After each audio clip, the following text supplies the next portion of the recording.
We're here to bring a new type of news show. New insights, new styles, and new topics every day.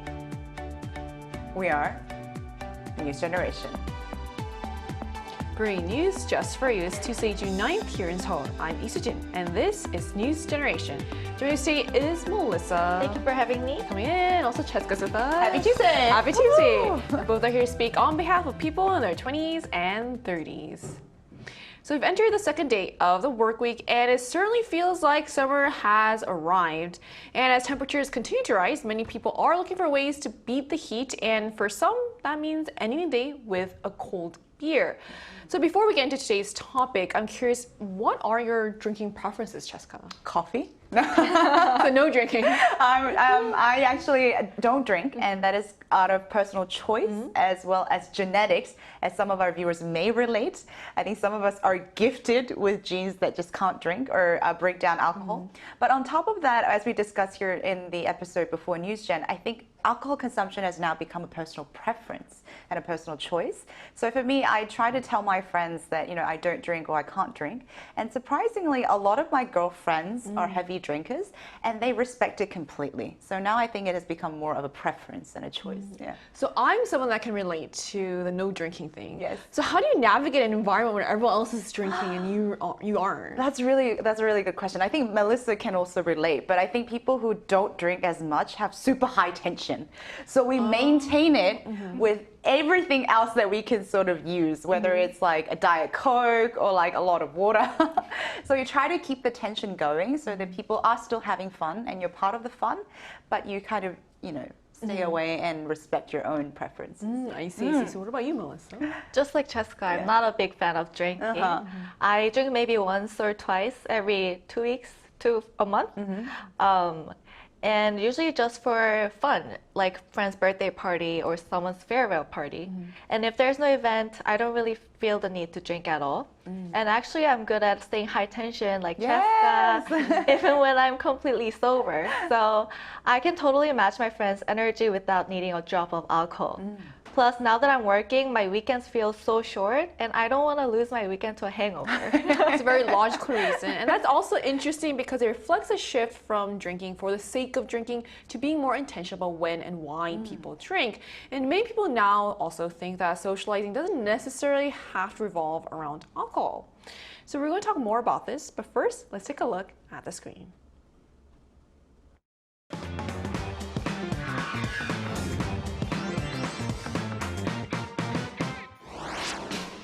Drinking is a part of social life in many cultures around the world, and in South Korea, sharing a drink has long been seen as a way to bond with friends, family, and coworkers. But while overall alcohol consumption among the younger generation has been declining, recent data points to a rise in binge drinking among a particular demographic. Today on News Generation, we take a closer look at what qualifies as binge drinking, why it's becoming more common among this group, even as the younger generation's drinking trends are showing a decline, and how people can enjoy alcohol more healthily and responsibly. So just as we saw in a video, alcohol can be a way to socialize and unwind, but it can also become a health concern when consumed excessively. But let's start by defining what we're actually talking about today. So what do recent stats tell us about specifically binge drinking, and I guess what exactly qualifies as binge drinking in the first place, Jessica? So this might be very interesting for some people because I actually learned it while I was preparing for this episode. So monthly binge drinking actually is about 7 or more shots of soju for men, which is, I would say, about 5 cans of beer, but not the big 500, the 355 milliliters, and about 5 shots of soju for women. That would be like 3 cans of beer. So if you really think about it, for people who do drink, that's not a lot. That sounds, 5 shots? That's not too much as we think when it comes to binge drinking. So you might think it's more common than we think it is. And this is more interesting when we actually look at the trend by gender. So let's take a look at the screen. So as you can see from the graph, among men in their 20s and 30s, binge drinking rates have generally declined compared to previous years. So dropping from about 70% to 50%.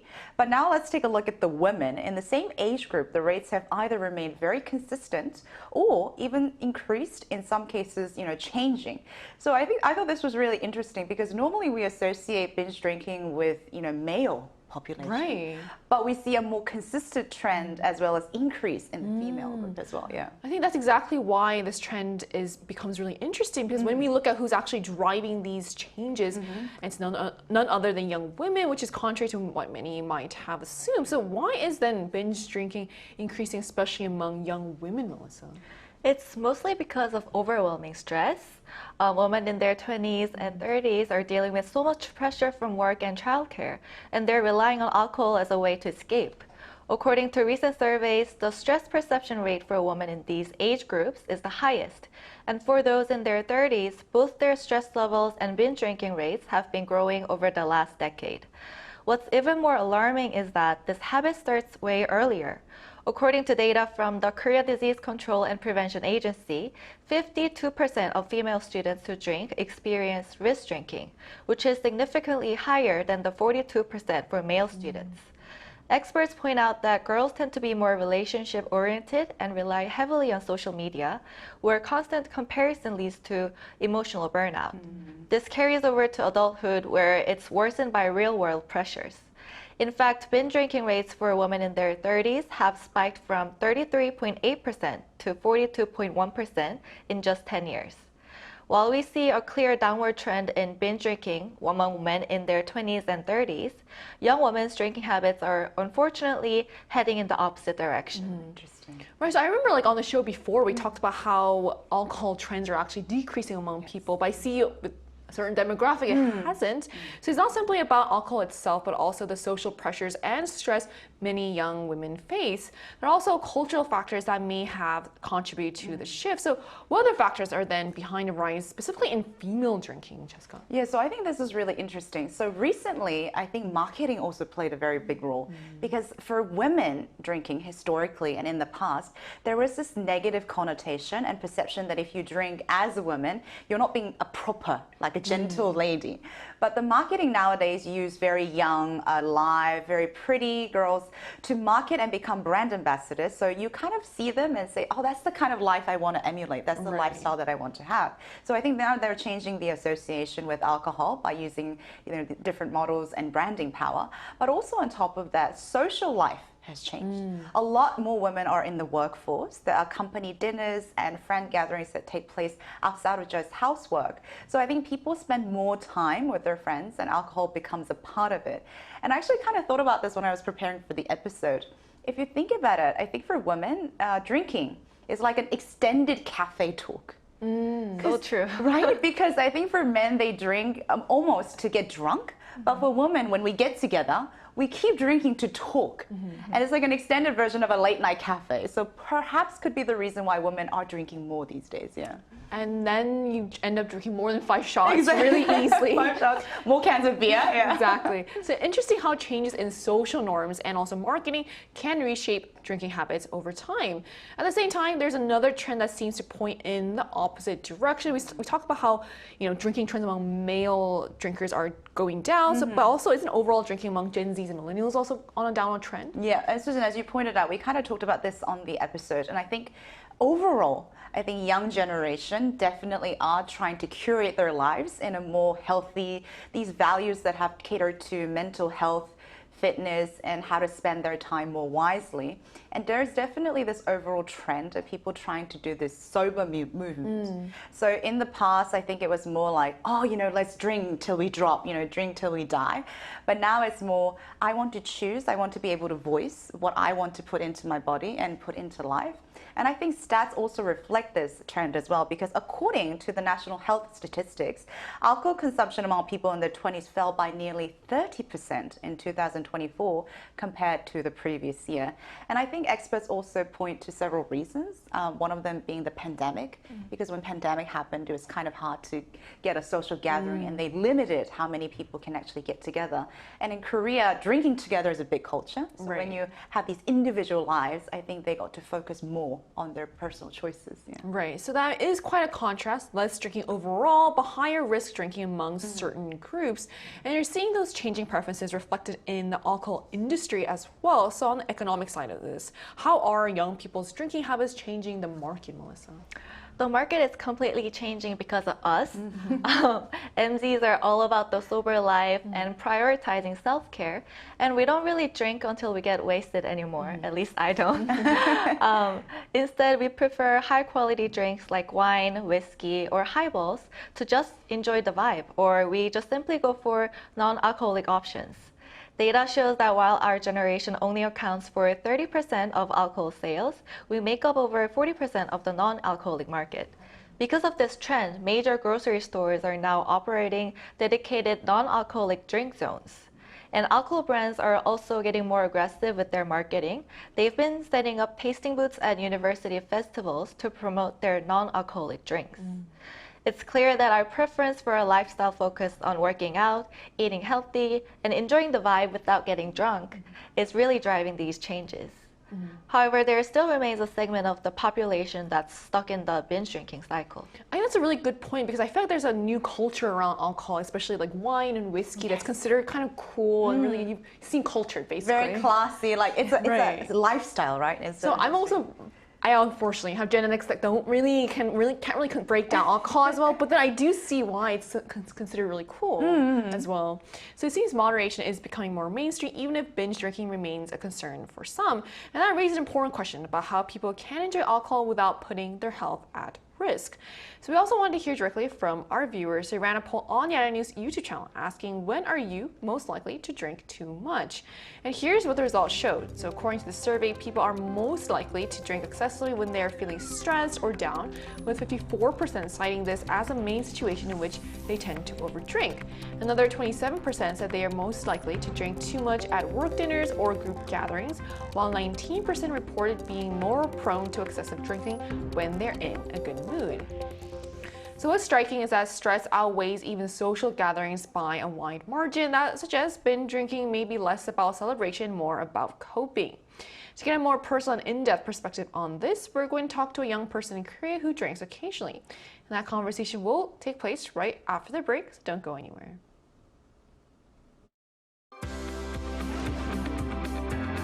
NewsGen wants to hear from you.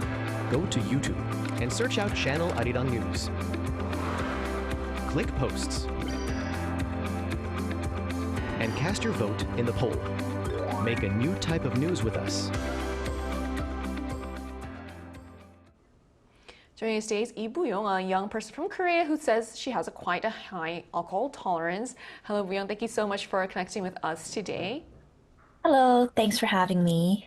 Hi, good to have you on. So to start out by asking you a really, I guess, kind of a personal question. So how often do you drink and how much do you usually drink per sitting? Well, back in university, I think I used to drink maybe 3 times a week. I was a heavy drinker, I would say. And at the time, it felt very normal because there was always a dinner or a gathering. But these days, I drink much less. I'd say once a week at most, and sometimes even less than that. And part of it is definitely because I care more about my health, as you guys mentioned. I'm in my late 20s and my body's not as forgiving as it was when I was 20. And I think another thing is that I've also realized that I don't necessarily need alcohol to have a great time with friends.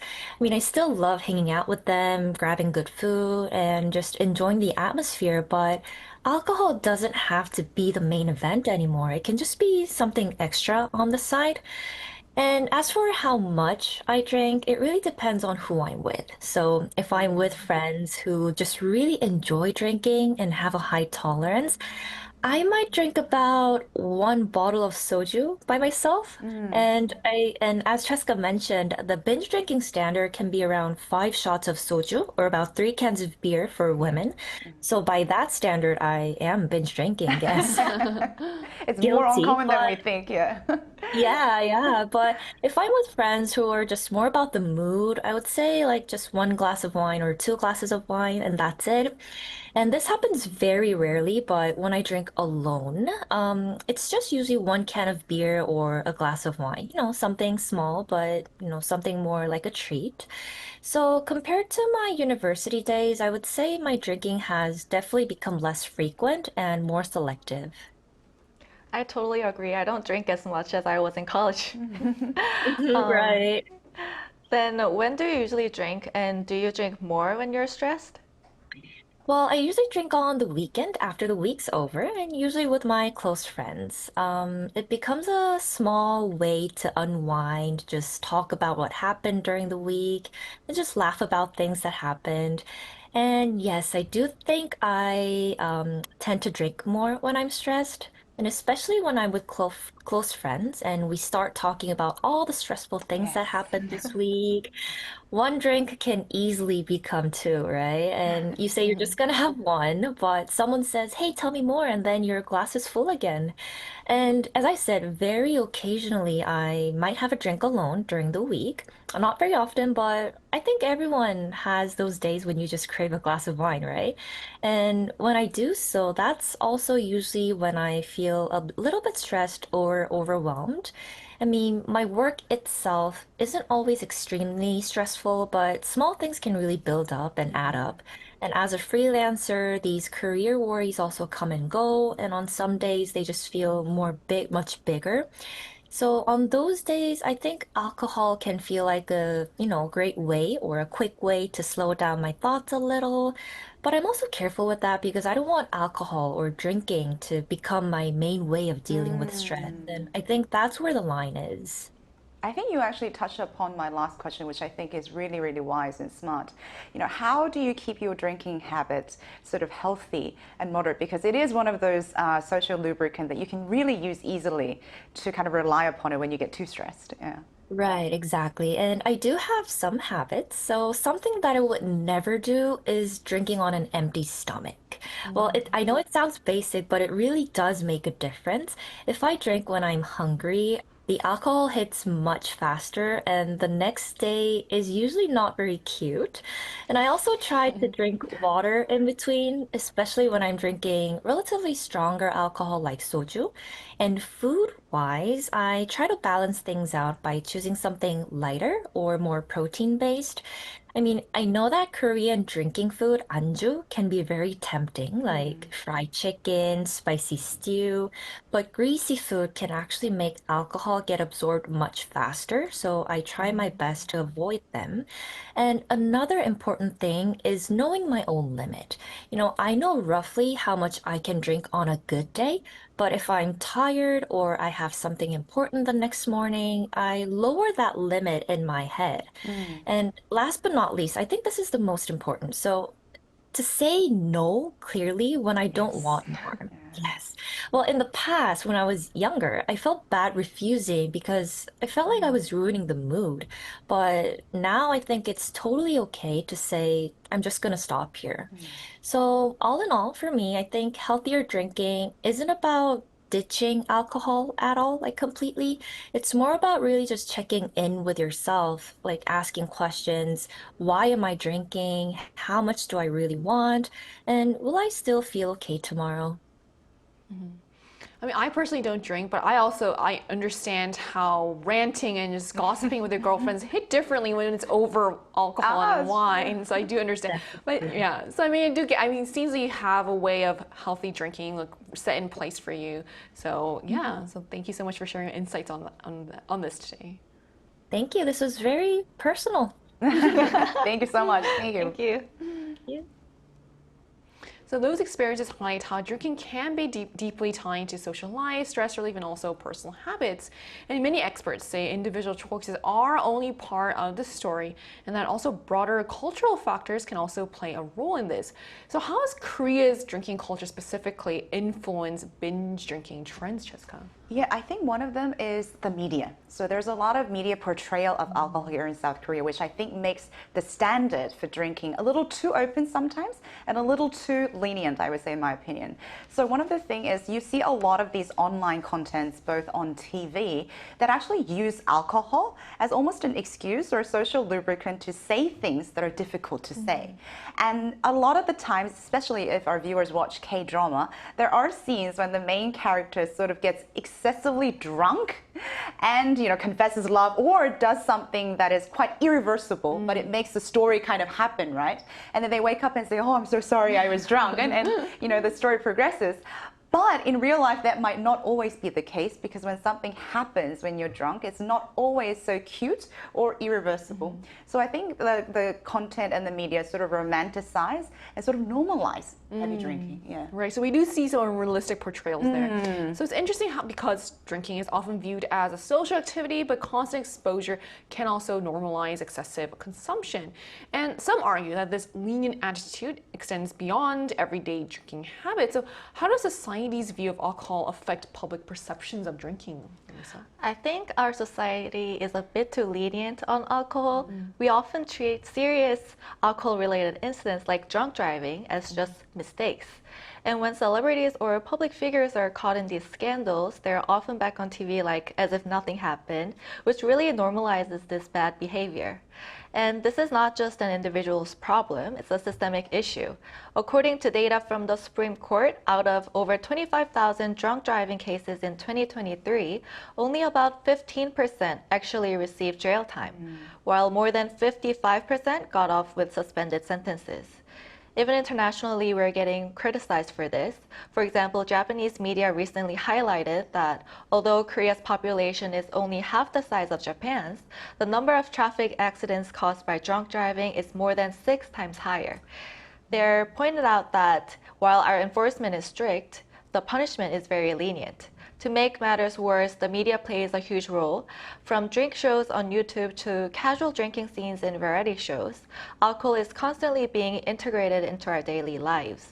This creates a vicious cycle where we become less sensitive to the dangers of alcohol. If we really want to reduce binge drinking rates, we need a massive shift in our social consciousness. We have to stop viewing alcohol abuse as a personal mistake and start treating it more seriously.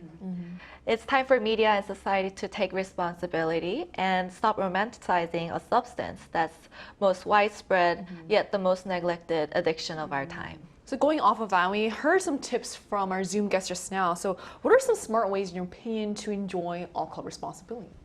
I think we really need to set limit on how much we're gonna drink every day. For me personally, I think 2 shots is my limit. And So no binge drinking for you. No binge drinking. And I just aim for that perfect, slightly tipsy moment. And then for the rest of the night, I fake drink. Like, you know, I pretend to drink, but then I throw it away to the side. That's a skill. Yes. That's a skill. And another tip I could give is when I drink soju or sake, I fill up my water bottle, the glass, with water. Oh, not the actual drink. Not the drink, Okay. because it's white and clear anyway, so no one knows. Everyone's drunk, so no one knows if it's water or alcohol. And you get to hydrate more, which is a plus. Yeah. Right. So you do have great tips, actually. So what about you, Jessica? I think for one thing, the attitude around drinking also needs to change for people to be responsible. So for people like ourselves who don't drink, I think it should be okay to be respected and to be able to voice our preference when it comes to places where everyone is drinking.